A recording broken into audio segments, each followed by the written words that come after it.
नमस्कार, आपण पाहत आहात सूरज ग्रुप प्रस्तुत सामान्य जनतेचा आवाज नांदेड सीएम न्यूज। पाहुयात आजच्या काही ठळक घडामोडी। टायगर ग्रुपचे नांदेड जिल्हाध्यक्ष पैलवान बाळासाहेब दगडू जाधव यांनी घेतली पत्रकार परिषद। भूमी अभिलेख कार्यालयातील कथित गैरव्यवहारांची उच्चस्तरीय चौकशी करण्याची टायगर ग्रुपची मागणी।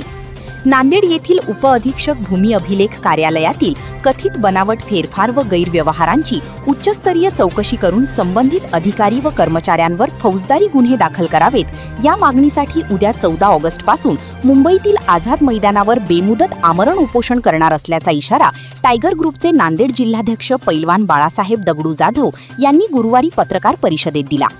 यावेळी सीएम न्यूज संपादक संजय कुमारजी गायकवाड यांनी घेतलेला सविस्तर वृत्तांत। नमस्कार, आपण पाहतात सूरज ग्रुप प्रस्तुत सामान्य जनतेचा आवाज नांदेड सीएम न्यूज। आज आपण नांदेड परिसरामध्ये आहोत आणि या ठिकाणी टायगर ग्रुप जिल्हा अध्यक्ष बाळासाहेब जाधव यांच्या वतीने या ठिकाणी पत्रकार परिषद आयोजित केली होती। नेमका हा विषय काय होता याविषयी घेतलेला वृत्तांत। दादा नमस्कार। नमस्कार। आज जे आपण या ठिकाणी पत्रकार परिषद घेतलं, नेमका विषय काय होता?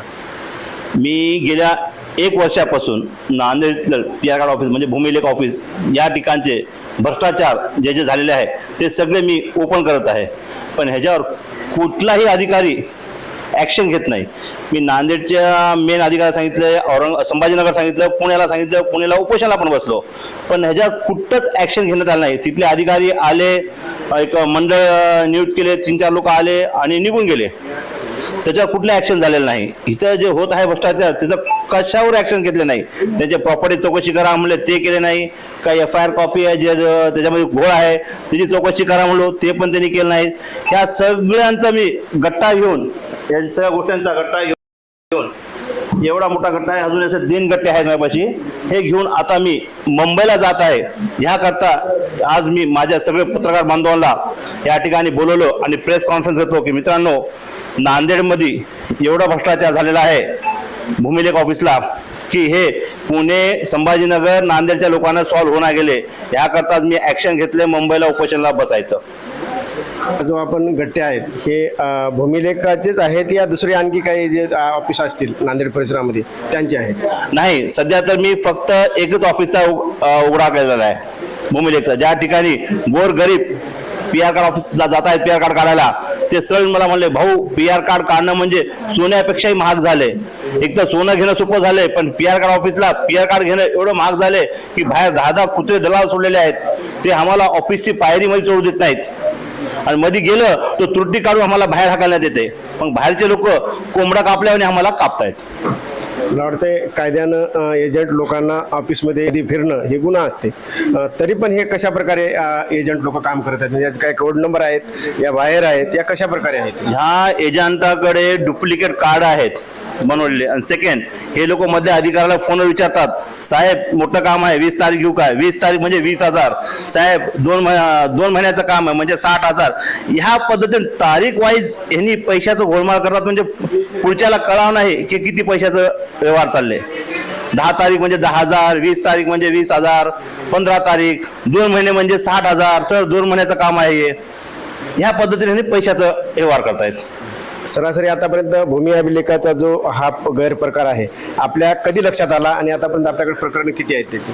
माझ्या लक्षात आज एकूण 14 महिने झालेत। 14 महिने आधी एक परिवार माझ्यापाशी आला होता की त्यांनी पीआर कार्ड काढण्यासाठी ऑफिसला गेले, एवढे चक्कर मारले त्यांनी, पण त्यांचं पीआर कार्ड निघत नव्हता। मग त्यानंतर असे भरपूर लोकांचे कंप्लेंट आले, पण नेमकं घोळ काय आहे हे आपण जाऊन बघूत। मग मी स्वतः ह्याचा पाठपुरावा केला। मग पाठपुराव्यामध्ये मी काही संचिका मागितले 60-70, मग त्यात मी चौकशी केलं। त्याच्या संचिकामध्ये मला कळालं की इथं घोळ होत आहे। आपल्याला पीआर कार्ड काढण्यासाठी जे जे डॉक्युमेंट्स लागतात ते डॉक्युमेंट्स जे आहेच नाही ते कार्ड फाईलमध्ये, त्याच्यामध्ये दवाखान्याची चिठ्ठी, कुठं ते वास आपलं जे शपथपत्र कोऱ्या पानावर काहीतरी वेगळेच असे पंच करून पीआर कार्ड काढण्यात आलेले आहेत। आपण म्हणालात की आपण संभाजीनगर असेल, नांदेड असेल या ठिकाणी आपण अधिकाऱ्यांकडे चौकशीला दिलात, परंतु चौकशी व्यवस्थित न झाल्यामुळं आज आपला मुंबईला जाण्याची वेळ आली आहे आणि मुंबईला जातात।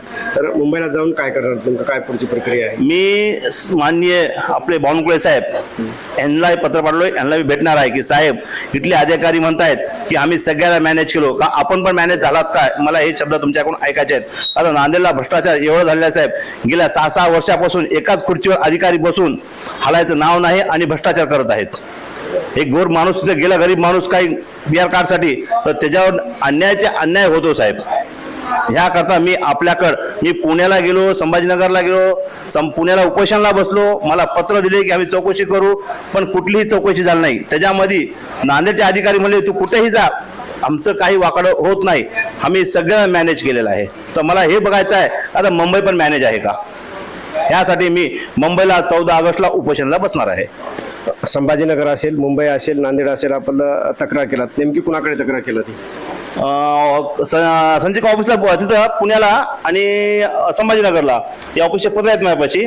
ते मेन ऑफिसला, भूमिलेख ऑफिसला पुणे आणि जमाबंदी ऑफिस पुणे, या ठिकाणी मी कंप्लेंट केलेली आहेत. मी मुंबई या ठिकाणी आपण आता म्हणाल की आपण उपोषण करणार आहोत. हो. तर किती दिवसाचं उपोषण असेल, त्याची काय तुमच्यासोबत, म्हणजे तुम्ही एकटं जाताय या तुमचे कार्यकर्ते पदाधिकारी जाताय, या कशा प्रकारे पुढचं नियोजन आहे? माझ्यासोबत इथून शेकडो कार्यकर्ते, जे की आज सकाळी पण निघाले, काही संध्याकाळी निघणार आहेत आणि काही तर पोहोचलेत. काही ज्यांच्यावर अन्याय झालेला आहे ते लोक इथं आलेले आहेत. ते लोक की आम्हाला काय काय त्रास झाले, ह्याकरता माझ्यासोबत कमीत कमी 150-200 कार्यकर्ते राहणार आहेत. मला वाटतं आपल्यासोबत कार्यकर्त्यापेक्षा जे अन्यायग्रस्त आहेत ते आहेत. त्यांची संख्या जास्त आहे मला. त्यांची संख्या जास्त आहे. ज्यांच्यावर अन्याय झाला त्यांची संख्या जास्त आहे.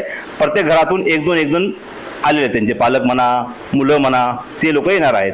आणि पुण्याला जे आहे हे बघा, जमा आयुक्तालय या ठिकाणी मी प्रत्येक वेळेस कंप्लेंट केलेलं आहे. ते पुरावे आहेत माझ्यापाशी. म्हणजे आपलं असं म्हणायचं की आपण संभाजीनगर असेल, नांदेड असेल, पुणे असेल, या ठिकाणी आपण तक्रार दिलात, परंतु त्या ठिकाणी आपल्याला न्याय मिळाला नाही. तर मुंबई या ठिकाणी आता आपण डायरेक्ट या ठिकाणी आपण आमर उपोषणाला बसताय, तर त्या ठिकाणी न्याय मिळेल असं वाटते का आपल्याला? हो, मला बघायचं आहे. जसं की अधिकारी बोलले की आमचं कुठंच काही वाकड होत नाही का, खरं काय ह्यांनी मुंबई पण विकत घेतले काय, मला ह्यांची ताकदच बघायची आहे का बाबा. एवढी आपली सरकार झुकली काय की अशा अधिकाऱ्यांना पाळत आहे, की अधिकारी मंत्र्याला पाळत आहे. हे मला बघण्यासाठी मला मुंबई चालू आहे मी, की असं अगर झालं तर गोरगरीब न्याय मागणं बंद करून टाकावं. आतापर्यंतच्या सांगण्यावर मला असं वाटतं की या ठिकाणी आपण नेमकं यामध्ये प्रशासन जबाबदार आहे, जे चालू असलेलं सरकार जबाबदार आहे, काय वाटते आपल्याला? मला वाटतं प्रशासन जबाबदार आहे का, तर हे गोष्ट मी आज पहिल्यांदा सरकारकडे चाललोय, मंत्रीकडे, माननीय आपले बावनकुळे साहेब. आजपर्यंत मी जे मोठे अधिकारी आहेत त्यांच्याकडे पत्र दिलेलं आहे. आज पहिल्यांदाच मी मुंबईचा पाऊल उचलले की मला हेच बघायचं आहे, अधिकारी तर मॅनेज आहेत का पूर्ण सिस्टम मॅनेज आहे यामध्ये. नक्कीच या ठिकाणी नांदेड येथील भूमिलेख ऑफिस आहे, या ठिकाणी कशा प्रकारे गैरजबाब अधिकाऱ्यामुळं एजंट लोक काम करतात हे या ठिकाणी बाळासाहेब जाधव यांनी प्रयत्न करत आहेत. या ठिकाणी बरेचसे जे ज्यांच्यावर अन्याय झालेला आहे, अन्यायग्रस्त बाळासाहेब जाधवांकडे आले होते. त्यांनी यांना जी सूचना दिल्या त्या सूचनेनुसार यांनी प्रयत्न केलेला आहे व पुढील प्रक्रिया या सूचनेला न्याय न मिळाल्यामुळं यांनी 14 ऑगस्ट रोजी मुंबई येथे धरणे आंदोलन घेत आहेत. त्यानंतर बऱ्याचशा त्या ठिकाणी जे याविषयी पदाधिकारी असतील त्यांना देखील ह्या सूचना देणार आहेत. नक्कीच यांना तिथे न्याय मिळणार का याकडे आज नांदेडकरांचं पूर्ण लक्ष लागलेलं आहे. नांदेडकरी जे अन्यायग्रस्त आहेत त्यांचं पूर्ण लक्ष लागलेलं आहे की बाळासाहेब जाधव यांना मुंबईला तरी न्याय मिळेल का. मला वाटते बाळासाहेब जाधवांना न्याय मिळणं म्हणजे या ठिकाणी नांदेड परिसरातील जे अन्यायग्रस्त आहेत त्यांना न्याय मिळाला म्हणायला काय हरकत नाही. या ठिकाणी CM न्यूज साठी संजय कुमारजी गायकवाड. धन्यवाद. Thank you sir.